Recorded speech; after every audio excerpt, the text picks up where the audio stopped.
Sema mimi kujichunga najichunga juu. Huwa naangalia mamangu akiwa venye alikuwa uhai. Hangewahi taka kuona ati najiwaste hivyo. So venye singetaka mamangu aone nikifanya, siwezi ifanya saa hii. Napenda msaidie tu, turudiane tu na watoto wetu, at least tukue kitu kimoja. Alafu mtu tu yeyote mwenye anaweza volunteer aweze kunicancel. Kufikiria nafikiria sana. Kabla hii kitu initoke itachukua too much of. Naweza penda tu. She's a cool girl. Ananga mambo mingi, but inside in her heart ninaonaka kama kuna mambo zingine. Huwa najiuliza maswali mengi ndani ya moyo wake. Kwa maana anaweza ongea na haka katoto kangu kadogo kanaitwa Wairimu. Anamuuliza, I wish mama yangu angekuwa uhai, ningemwambia hivi na hivi. Hata kama auntie yako, mambo zingine ni kama nasikianga aibu kufanya nini? Kumwambia. So is like huyo mtoto hata kama niko hako ni kama anajiulizanga maswali mengi ndani ya moyo wake. Cause kuna wakati mwingi hata akiketi hapo labda sasa wewe mwenyewe umuulize kitu. Lakini ile flow ya kukuongeleshea ama auntie nini mambo kama hiyo anakuja tu ananyamaza, labda sasa wewe ukae ukimuuliza nini na nini. Auntie hata ninaogopa, auntie mimi sioni hata usingizi. Kuna hata last time hata alikuwa ameni-SMS akaniambia, auntie mimi kabisa sioni usingizi. Naona ile picha yote from day one up mwisho venye mama alikuwa. Disclaimer. The opinion expressed in this interview are those of the interviewee. They do not purport or reflect the opinions or views of the host and or Mwangi Chris brand and or its members. Thank you for watching this video. Please subscribe to watch more of our content.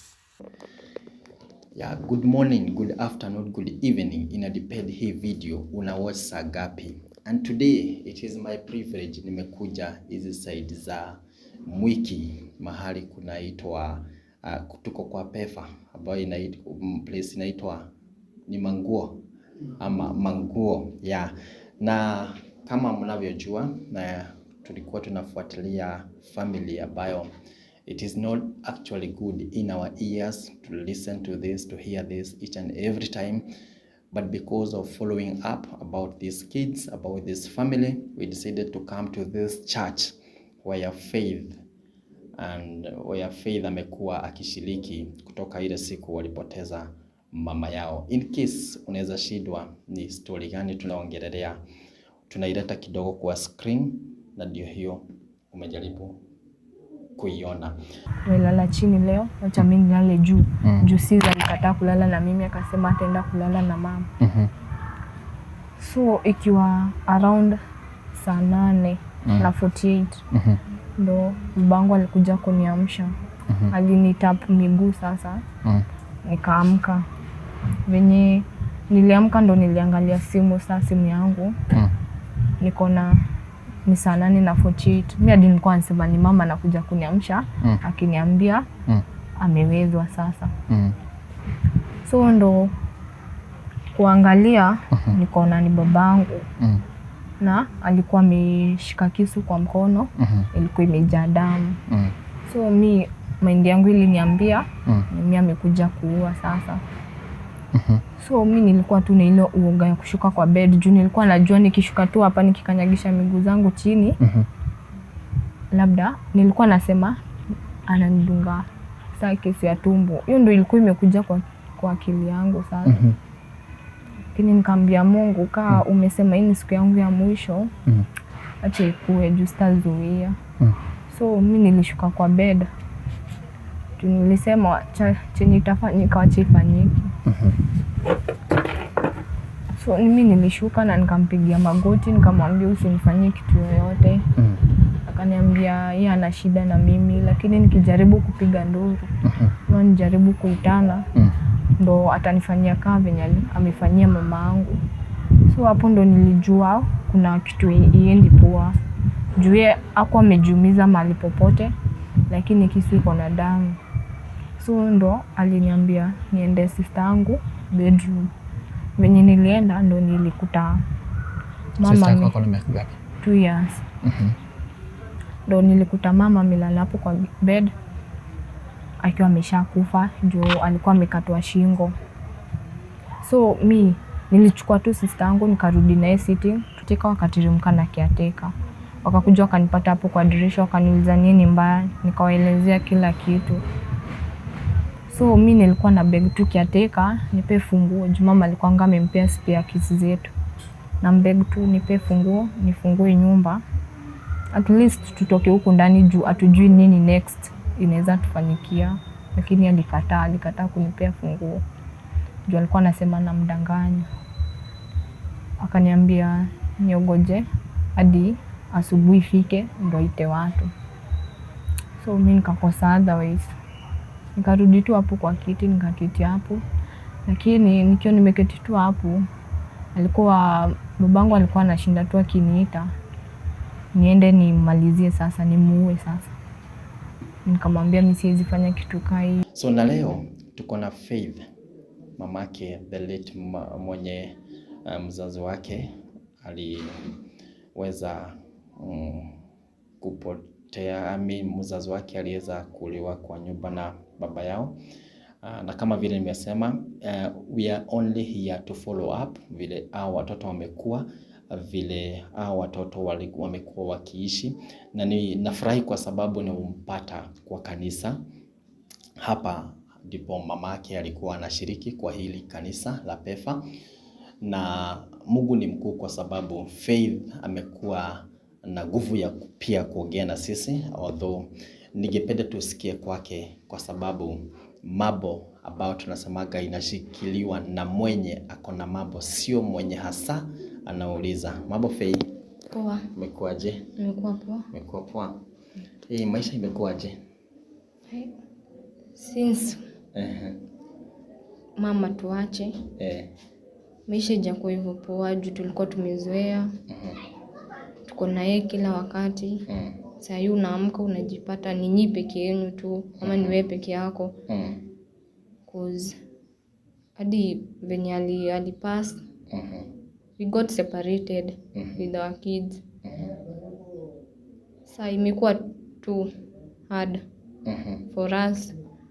Sababu kila siku ni kushinda tu kifikiria au wengine wako aje. Sababu yuko na wao. Huko Nairobi unaishi aje? Huko venye niko huko si uko comfortable vile. Kwa sababu sahii nimeingia attachment. Kuna vitu nahitaji. Na ziko available. Ni nani huwa anakusaidia sana? Wakati kuna mahitaji yako ya kawaida. Wakati niko na mahitaji yangu ya kawaida, labda niambie aunti yangu. Aunti naye ata follow up na watu wa church hivyo. Come up with something. Ndo waweze kunisaidia. Sasa hivi unasomea nini? Sasa hivi nafanya caregiving. Ni part of nursing but ni caregiving. Sasa nilikuwa nimesoma juu inaenda for 4 months. So nimeifanya 2 months kusoma. Sasa hivi niko attachment for 2 months. Okay. Nani amekuwa akikusomesha? Kuna daktari alivolunteer kunisomesha. But through volunteering bado watu wa church ndo wana follow up na hiyo story. Kwa sababu tuliachwa mikononi mwao sasa. Sasa nimesikia ukiongea mambo ya watoto wenu wao wengine. Na hao watoto wenu mmekuwa mkiongea na wao ama umekuwa ukiwaona? siwezi sema tumekuwa tukiongea na wao vizuri, juu naongea tu na wao once. Yani watoto hadi hawayuko poa pia wao. Uwezo wako wamezoea hiyo life. Tena kuchinjiwa place different tena ikaleta shida. Unapata ni wagonjwa hivyo hivyo. Hawajazoea tena kukaa mbali na sisi pia. So pia niko stressed pia. Juu sijui vile wanaendelea sasa. Nikiongea tu na wao unasikia tu ile huruma tu. Sababu vile tu ukiongea na wao wasikize tu vizuri. Hawayuko in good terms. Place wako si ati wameshughulikiwa hivyo vizuri in terms of basic needs. Venye tu tuliachwa tu na mama yetu. Terms of clothes. Ni hizo tu.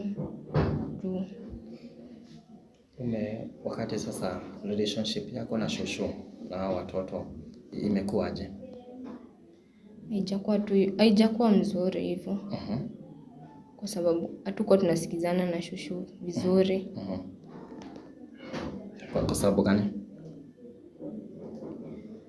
Hiyo ilikuwa ni issue kutoka kitambo. Sijaielewa mbona. Okay. Hatujaikuwa in good terms. Saa hadi venye hao watoto wako huko.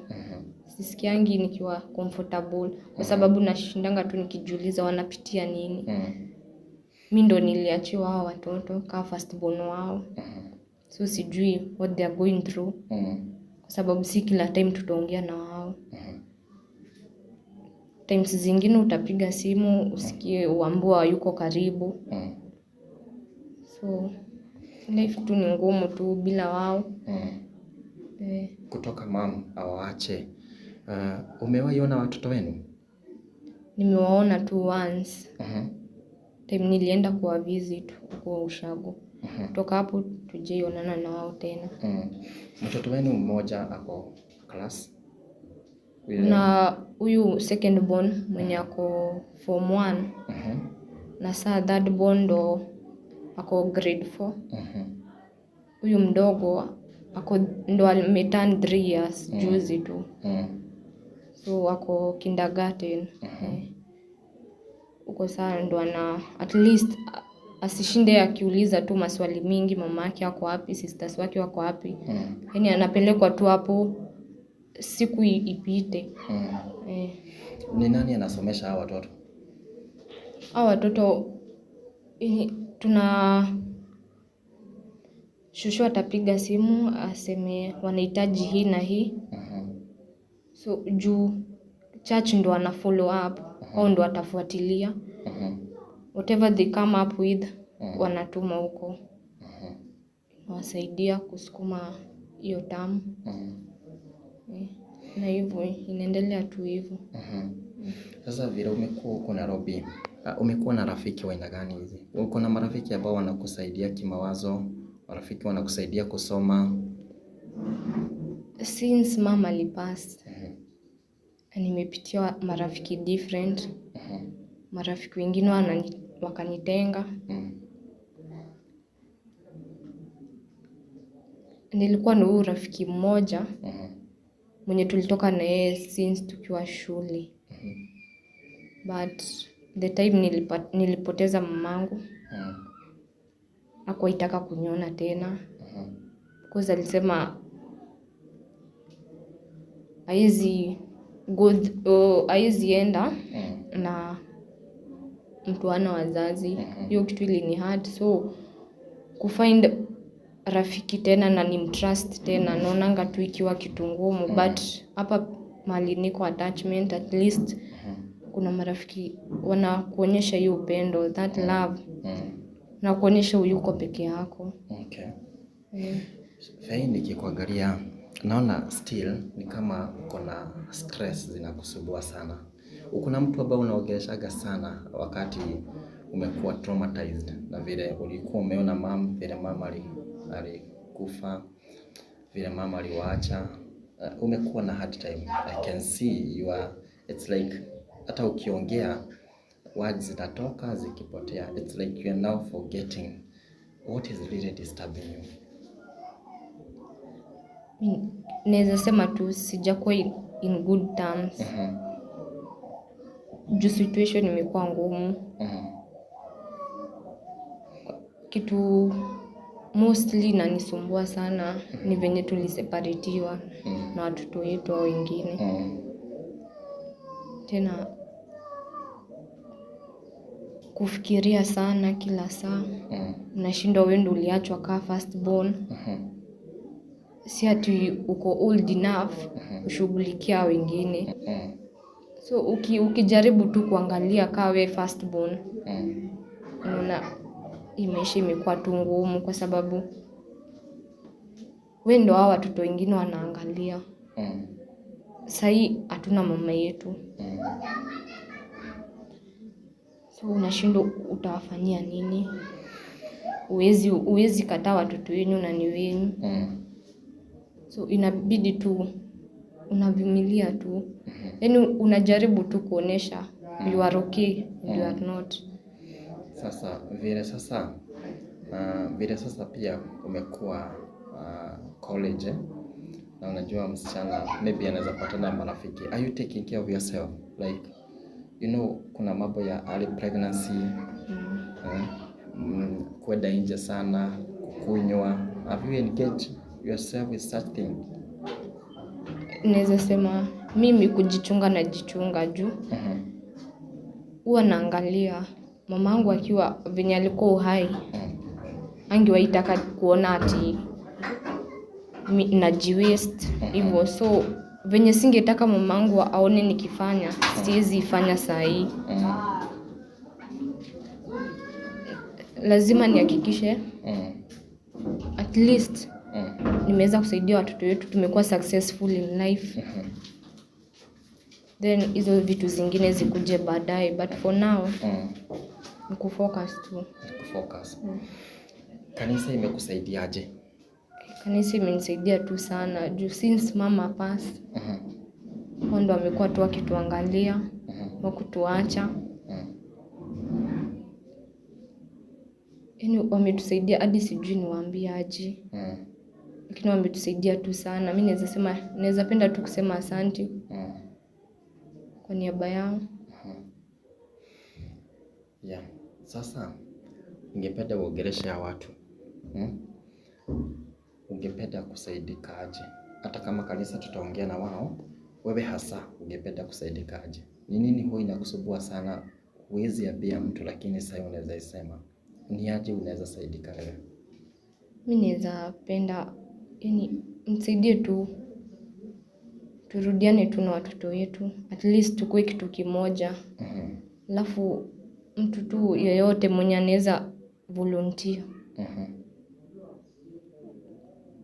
Aweze kunicancel. Nafikiria sana. Kabla hii kitu initoke itachukua too much of. Naweza penda tu. Okay. So hiyo mmesikia, na kutoka kwa sababu wewe naweza kuhusisha tu kidogo tu, kwa sababu wewe ulikuwa kwa hiyo nyumba mlikuwa. Umesikia anything about dad? Bado uko gereza ama alifungwa. Juu DCI alisema anafungwa for life. Juu kulikuwa na evidence enough. Alifanya venye alifanya. Okay. But hamjui ni wapi gereza yako? Industry. Tujui ni wapi. Okay. It's okay. God will help you. God will be with you, and things will go so very well. Naomba Fei kwanza nisimulize swali lingine, kwa sababu nyinyi najua mngependa sana kujua vile hii familia inaendelea, na kutoka hapo maybe tunaweza sikia aunti yake pia akiongea. Faye hakuwa peke yake, na ni kama wanashiriki kwa the same church. So the moment tulisikia wanashiriki huku, tukakuja mbio. Lazima tungeomba ruhusa kwa mchungaji atueleze kama tuko na ruhusa ya kuongea na hii family, ndio kwa sababu hii family inataka usaidizi, na hii usaidizi ni wewe na mimi tujue vile inaweza saidika. Faye, asante. Karibu. Na mtu akitaka kukufikia anaweza kufikia through church? Mtu akitaka kumfikia na anafikia through church. Yeah, hata mtu anataka kukuongelesha, mtu anataka kukujulia hali, anaweza, kanisa itajua vile itakufikia. Sawa. Asante na Mungu akubariki. Ujipe nguvu kabisa. Mungu atashuka tu. Asante. Well. Na sasa mtaniruhusu niongee na auntie ya the late mother to Faith. Huyu ndiye alikuwa sister yake, na kama mnaweza kumbuka the previous video pia tulimleta kwa na nafurahi kwa sababu bado ameendelea kushikilia mtoto wa sister yake na ndiye Faith. So habari yako mami? Nzuri. Asante sana kwa kuja pamoja nasi. Asante. Na pia asante kwa kuitikia mwito wetu. Umekuaje? Mimi nimekuwa salama, naendelea vizuri. Sauti kidogo tukusikie. Mimi nimekuwa salama, naendelea vizuri. Yes. Yeah. Since sister yako mwache, mmekuwa na hard time sana. Okay, wacha niseme to be sincerely honest, tumekuwa na hard time. Na sikuwa naamini, but nimekuja kurealize wakati mtu amekufa, mkiwa pamoja na watu wakati mnafanya matanga, that time hakuna chochote unaonanga, but the moment mumemzika na mumemweka kwa kaburi, ndio the time sasa mmekuja kurealize kwa uhakika huu ni ukweli, ameshaenda. Cause kuna ups and downs na mambo mingi huwa ina happen kabisa. Sasa auntie, hao watoto wamekuwa aje? Okay, hao watoto hawajakuwa poa, but kuna hao wawili wako ushago, Michelle na Jaimo, na wajaendelea vizuri, kwa maana sometimes shosho anaweza nipigia simu aniambie watoto wanagonjeka, watoto hawafeel poa vile, na amekuwa na changamoto kubwa sana kwa hao watoto. Na ni kama hiyo burden yote ni mimi niko nayo, cause kuna sometimes ananiambia Wangui sina hivi, nitumie pesa ni hao watoto tuwapeleke hospitali. Sometimes hata anaweza niambia Jaimo amefukuzwa. So it is not an easy.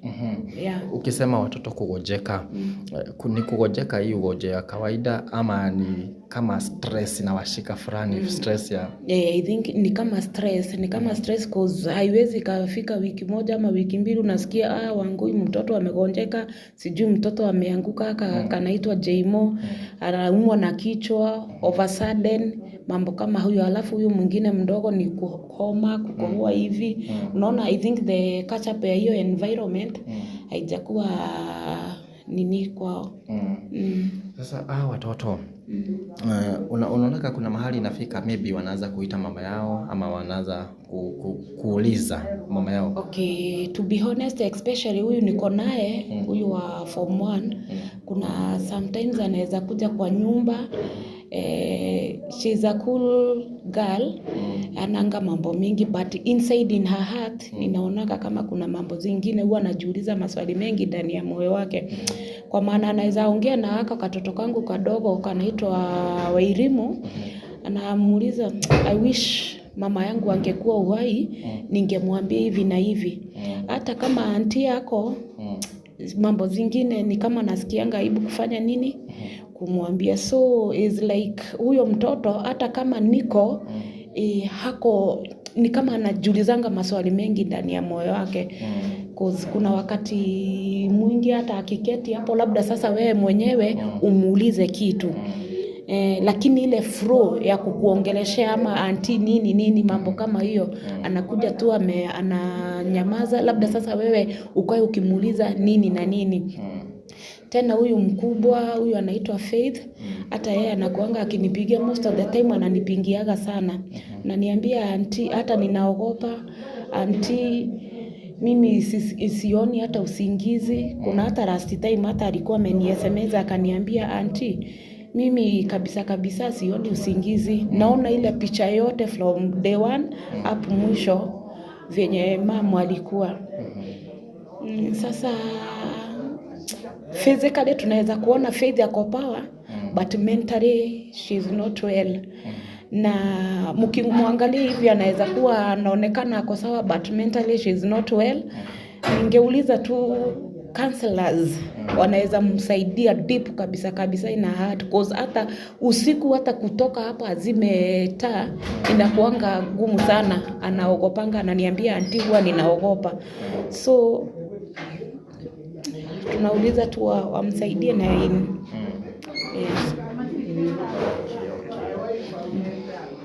Well, sasa hawa watoto ungeona wasaidiwe aje? Hawa watoto wakikaa, I think wakikaa pamoja, I think ni ile tu stress. Una kama ni kadogo akiona Faith, huyo mwingine akiona Cynthia, I think at least hiyo kukua environment moja inaweza wasaidia. Sasa wanaishi wapi? Saizi hao wawili wako Ushago, huyo mmoja niko naye Meru na huyo mwingine ako huku. Ni wewe kama vile umesimama na hao watoto na umesema wakati sasa shosho amekupigia na unataka usaidizi, unaliliaga nani wakati wewe hauna? Sasa most wakati sina, hakuna kitu ingine nafikirianga. I just call Pastor Daniel or Pastor Matu, nawaambia hapa kuko hivi na hivi na hivi. Wananiambia sasa na sisi tutasaidia hivi na hivi. Yes, I just call them. Yeah. Okay. Hawa watoto ni njia gani ungependa wasaidiwe? Na kama wote wanasoma ama kuna wamefukuziwa school fees? Faith, thank God kwa sababu wamekuwa sponsored. Na pia unajua yeye kuwa msichana kuna vitu wanahitaji, basic needs za msichana inaweza na hako kazi. Hawa watoto ungependa wasaidike aje?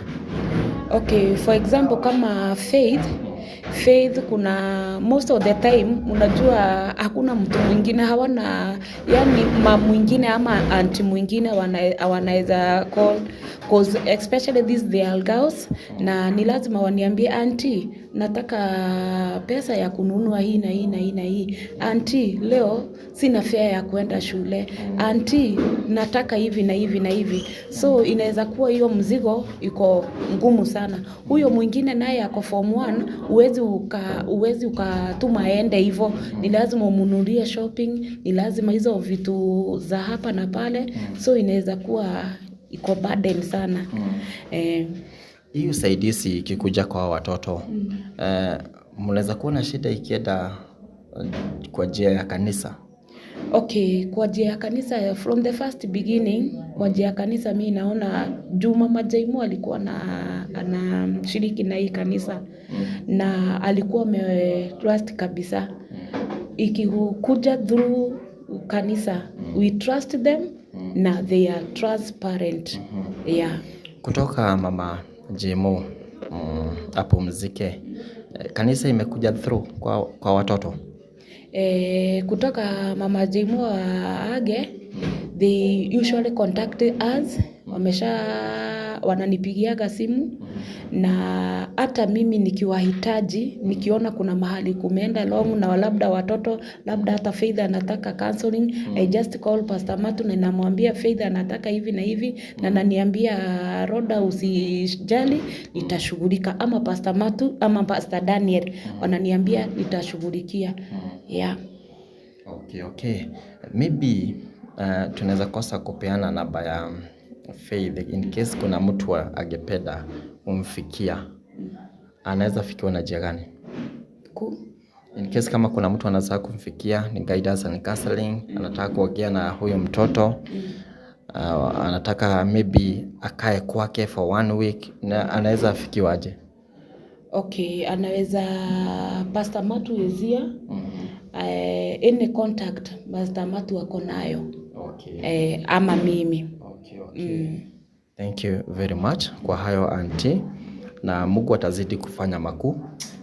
Na asante sana kwa vile umeshikilia hawa watoto. Na najua unawaongeleshaga sana. But najua pia hiyo peace Faith hajakuwa nayo, na pia watoto wengine Mungu atafanya kitu na wanaweza maybe ishi pamoja wote. Hakuna kitu gumu, na tukisikia na mtu akisikia hawa watoto wako kwa mikono ya kanisa, hiyo ni baraka kubwa sana. So auntie, utanikubali, asante sana kwa haya umeongea. Mungu akubariki. Mungu aendelee kuwapatia hiyo peace of heart and mind, and a relationship ya family isiwahi gawanyika hata siku moja. Huyo naye ni auntie wenye anaishi na Faith, na pia na sijui kama unaendaga ushago kabla uende. Sijui kama unaendaga ushago mahali shosho wako. Nimeshatuenda mara moja. Lakini tuna contacting now through phones. Sawa. Asante sana. Hiyo ingine ningependa pia tuongee na kanisa yenye imekuwa na hii familia. Tusikie saidi ya kanisa pia, na Mungu atatubariki. Asante. So it's also my privilege kuongea na pastor wa kanisa ya PEFA, na huku Maguo. Ni Maguo. Hiyo ni jina ambayo najua mtu ambaye amemwagiliwa mafuta akikupatia pia hii nafasi ya kuongea na yeye, na pia kuniwelcome kwa hili kanisa. Mimi nashukuru sana na nanyenyekea sana nikisema asanteni sana kwa kukubali pia tuchukue hii follow up ya watoto na hii family.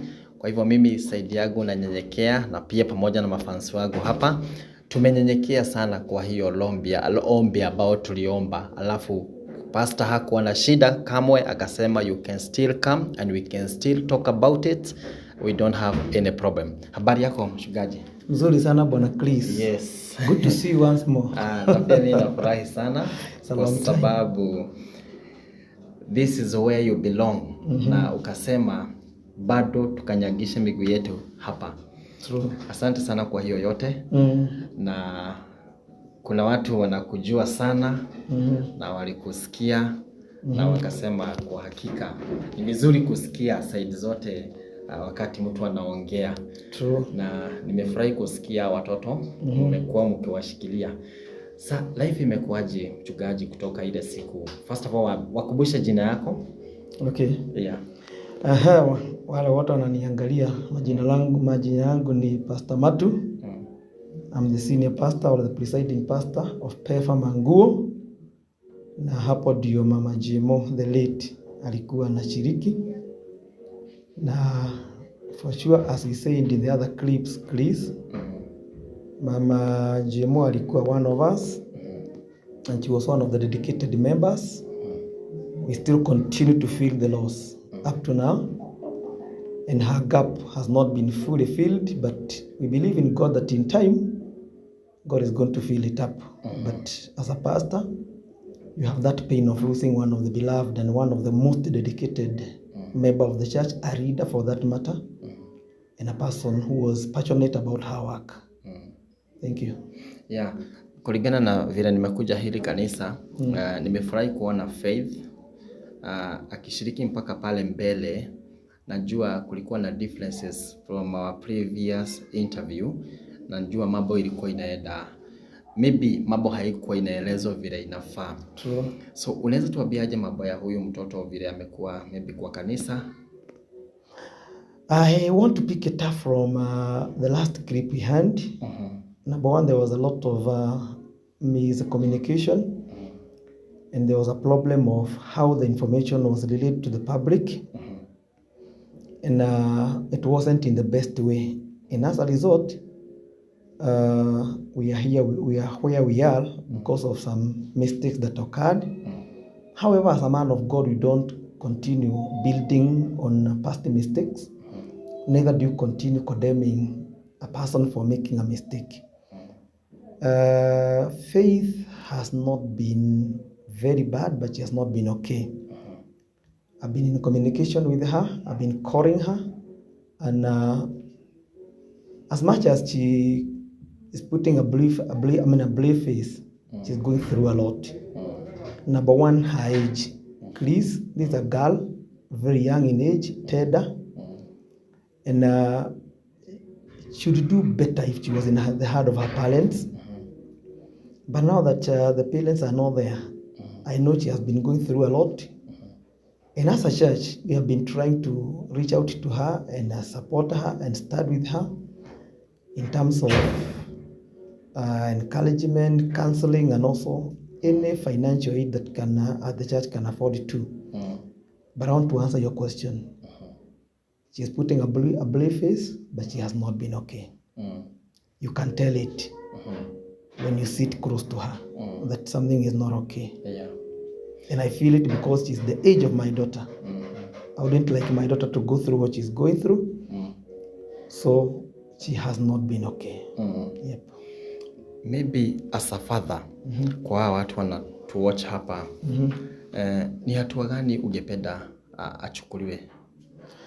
Number one, apart from the financial needs, this is a lady that, or a girl that requires warmth and to fall in the loving hands. She is in a college and right now she's under an attachment. But when you tell this girl to go from home and from school to go to home and ajipikie,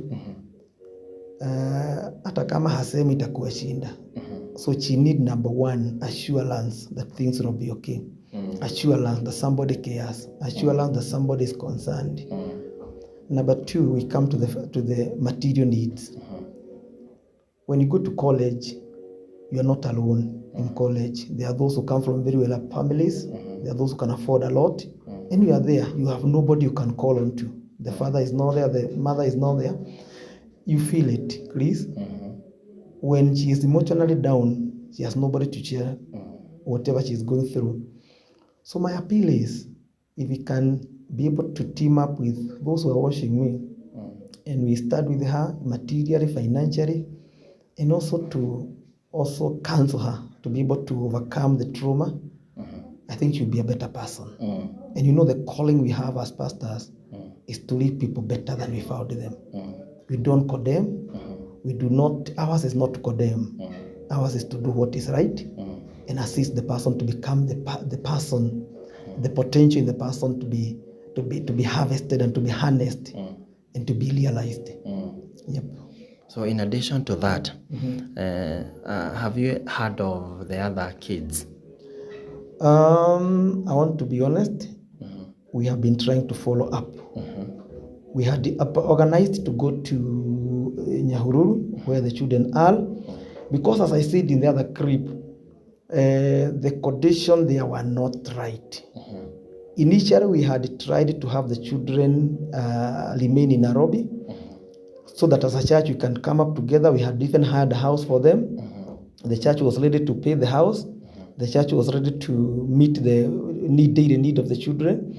We had even identified a shop where they can be taking whatever they need and the church will be paying. So now the village where we left them is not the best. So after some time I had some information the children are not okay, they are sickly, and one was not going to school. We made arrangement with my assistant pastor to go and visit them in Nyahururu, but the guardian who has the children said no. We are not welcome there. We decided to give it some time and see whether we can contact the other relative aunties, so that at least we can make a good arrangement. It has not materialized because auntie has also been going through a lot, taking care of the other child who is in school. But I want to talk about the two. The one that is 4-year-old and 2-year-old, they have not been okay. I think they also delayed a lot in joining the primary school. And of late, I've been told they've been sickly, and one has been even experiencing some kind of conversion. So I want to confess to you, they have not been okay from reliable sources. Yep. Yeah. In case maybe hawa watoto watake kukaa wote pamoja, kulingana vile auntie amesema, nimesikia akisema pia it can be very good hawa watoto wakiishi pamoja. But another challenge come. Shosho atakubali? From the word go, that is the challenge we had. Remember, during the burial day, we had made arrangement for them to come back here. We had even hired a house. We had paid that house for 2 months, but Shosho alikata. I do not know the method you are going to use, maybe through and to appeal. It's not confrontation, but to go and appeal to Shosho. Let these students stay together. And because it's easier for the two who are in Geshaki to come this way, to stay with the firstborn, we can do that. But we want it to be in a peaceful way, in a mutual agreement, not in a confrontational manner.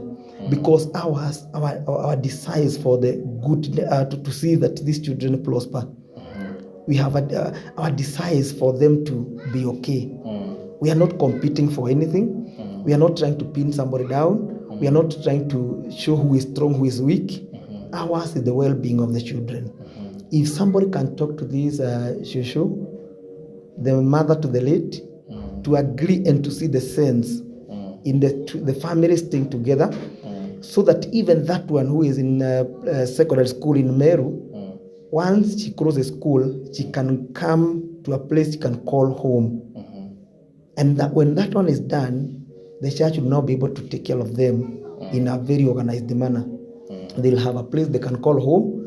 It will have a warmth, and they'll be able now to heal up together. Now that they're separated, the injuries are becoming even more worse. They have lost their parent, and then they are also now separated. As Faith has said, many times when I call her, that she feel every morning she wake up, she misses her siblings, but there's nothing she can do. So my appeal is, if somebody can talk to this lady, because we do not want it to appear as if you're confronting or taking the children away from her by force or taking any form of advantage. We have given her all the time to see what the sense we were talking about in March, about the children staying together and our desire as a church to help. I would think if somebody can appeal to her and she agrees, we have no problem. We can still do what we had agreed to, hire a house, pay for it, take care of them, and see to it that they study through us as a church and through other partners that are going to come on board. Yeah. True. Yeah. One thing I know about our grandmothers and grandfathers, they forget that kuna vile wanasemaga nataka toshokoro tuwe karibu na mimi tumalize hiyo loneliness. You see, not forgetting they need a condition where they are free, they can learn so very well. I think in case watu wasaidie hii family ama mtu wasaidie hii family aweze kuwatafutia nyumba ya kuishi na walipie kabla kanisa ijipage vile imejipanga. Ingekuwa na process where even Shosho can come, see them, visit them, talk to them. That can be also be very good. I want to remind you, Chris. Initially, we had said Shosho should come if she is comfortable. The house where the late was using as a salon, we had earmarked it for as a business premise. And we had said we can be able to buy some vegetables, some greens, some potatoes, some tomatoes, and the Shosho can be feeding those items just as a way of keeping herself busy, and also getting some coins to be able to assist where partners and church may have a deficit. Two, you cannot rely on what is you are being given. You also need some coin in your pocket that you can say, this is my money. So even if somebody was to hire a house and they all come there, the church has no problem. We can even facilitate her to come and stay with the children. Because as much as she wanted a company of her glad children, remember, they also have a life to live. Shosho has lived her life. These children also need to have their time. They are kids. They need to pray. I mean, they need to interact with other kids. They need to grow. They need to be given the environment where they can express themselves. They have a life to live. We cannot limit the life of the children because of our own selfish need. So I have no problem personally. The church has no problem. If somebody can get a house, or the church can get a house, and we get the bed, we get all the furniture and everything, the utensils, and the children stay there and church comes, it will be our joy. Because the best person to take care of these children are the church. But the Gishagi environment is not the best, to be honest. Yep. Maybe hata auntie akiongea na shosho, shosho anaweza shidwa kutoka mahali ameishi for long. Aseme amekuja the urban area. Maybe hata akikaa tu mahali yako na anaweza access watoto the better, cause our aim here ni watoto tu wasaidike. My take is this: we are not telling church to vacate or to migrate from the village to the urban settings. It may be difficult for her because her upbringing and her way of life has been set up in the villages. All we are saying is she can be in the village, but she is free to come anytime and visit the glad children. Here we can have a caretaker, a mature person. Number two, the firstborn, who is Faith, Faith is mature enough. She is in college. She knows what is good and what is right. Ours is only to give them guidance as a church and to start and to ensure that the house is paid, they have food to eat, and nothing evil is going on in that house. And that was the initial plan from the word go. It's only that there was a misunderstanding in the beginning, and as a result we lost a bit of opportunities. Na wakati nilisikia ukiongea na mdogo wako, nilisikia umejaribu kufikia few members from our big offices. How far? I've been able to talk to a few people, some senior in the country, and people who are of a reputation. But one of the major issue has been how do we channel our help?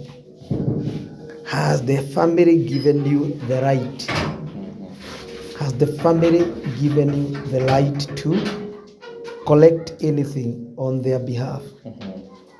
Remember, in the first case, we had a problem where church was saying that the church want to take advantage of the death of her daughter to enrich itself and to collect the money. That one did not happen. So I have been having a challenge. I come to you, Chris. I still have this kid who has a problem. And then you ask me, how do I trust you? Do I give you money? How do I know that money is going to get to the family? And when that question comes, I tell them, okay, hold it until we sit down with the family and agree.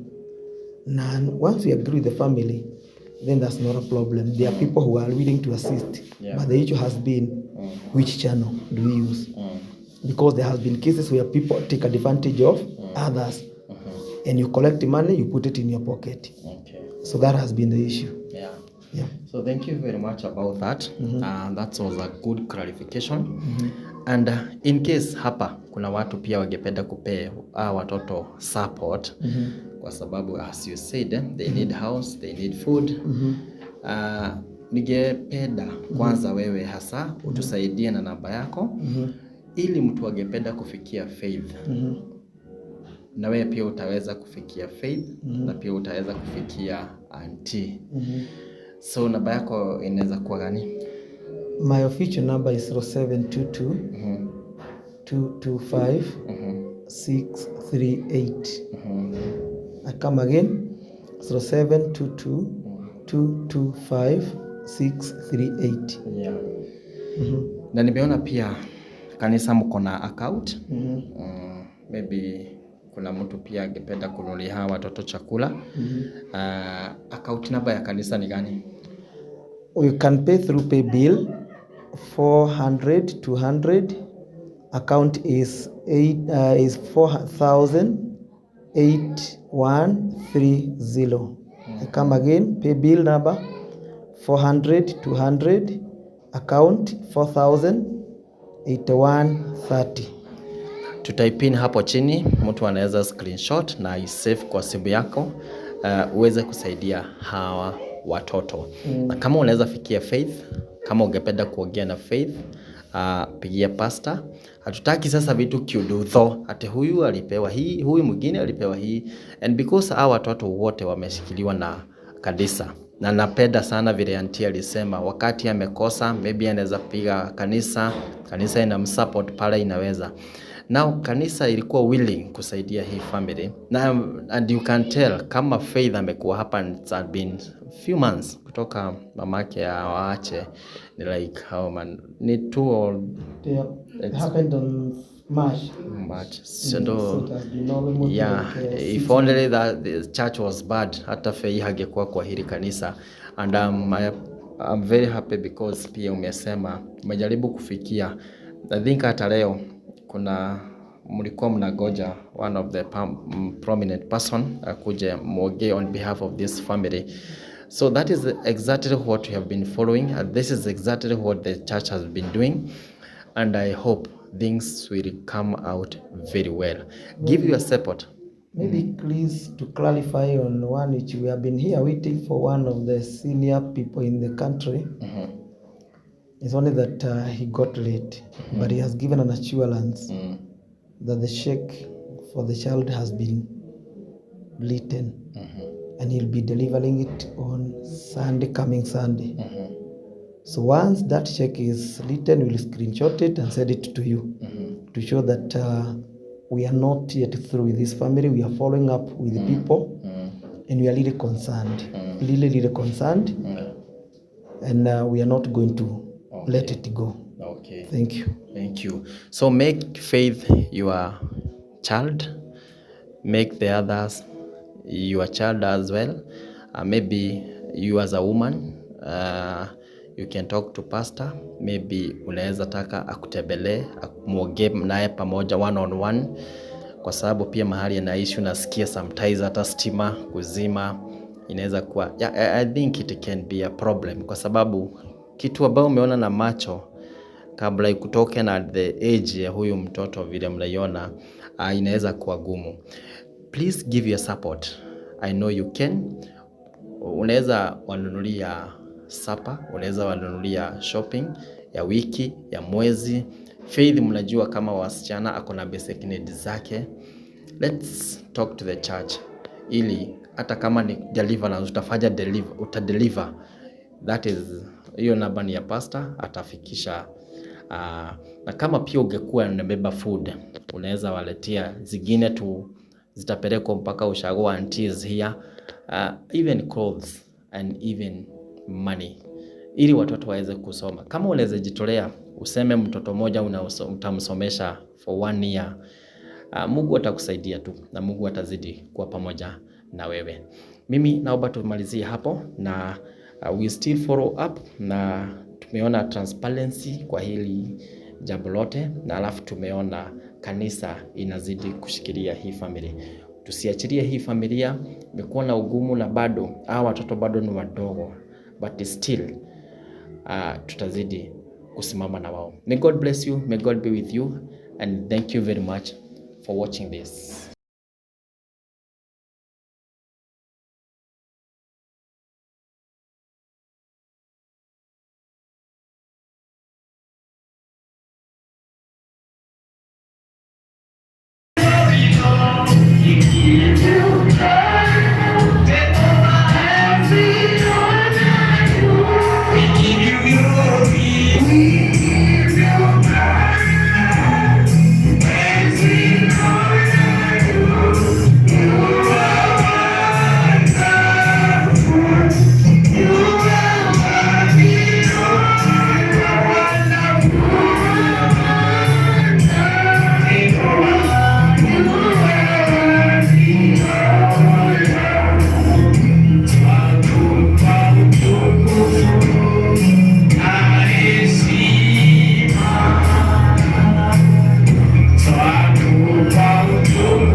1. Yep. Nchi na vyote viinjazavyo ni mali ya Bwana. Dunia na wote wakaao ndani yake. Maana ameiweka misingi yake juu ya bahari. Maana ameiweka misingi yake juu ya bahari na juu ya mito ya maji aliyothibitisha. Ni nani atakayepanda katika mlima wa Bwana? Ni nani atakayesimama katika patakatifu pake? Mtu aliye na mkono safi na moyo mweupe, asiyeinua nafsi yake kwa umbatili. Amen. I want to speak about the 4 principles of ownership. The 4 principles of ownership. Bwana Yesu asifiwe. What does the Bible say? Biblia inasema kwamba dunia na kila ambacho kiko ndani ya dunia au chini ya dunia au juu ya dunia, yote ni mali ya nani? Ya Mungu. And therefore we belong to this planet. We live in this planet. Tunakaa dunia. Na katika hii dunia kuna dhahabu. Katika hii dunia kuna mali tofauti. Katika hii dunia kuna mito, kuna nchi, kuna minerals. Zote ni mali ya Mungu. Bwana Yesu asifiwe. And therefore as you are walking, wewe ukitembea jua, wewe ni mali ya nani?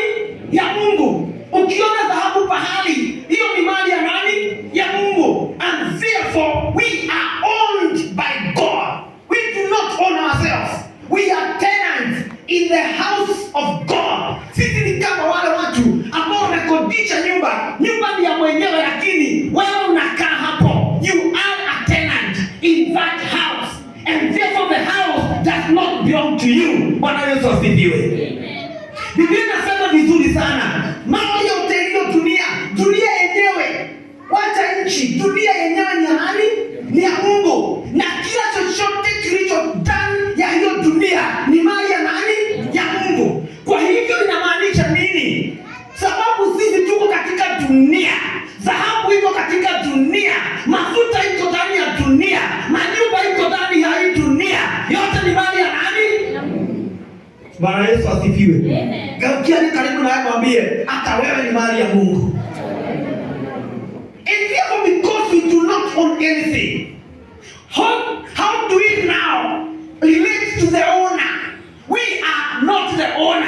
How do we relate to the owner? Because even our own lives, the Bible says, even our own lives is a gift from God. Na kama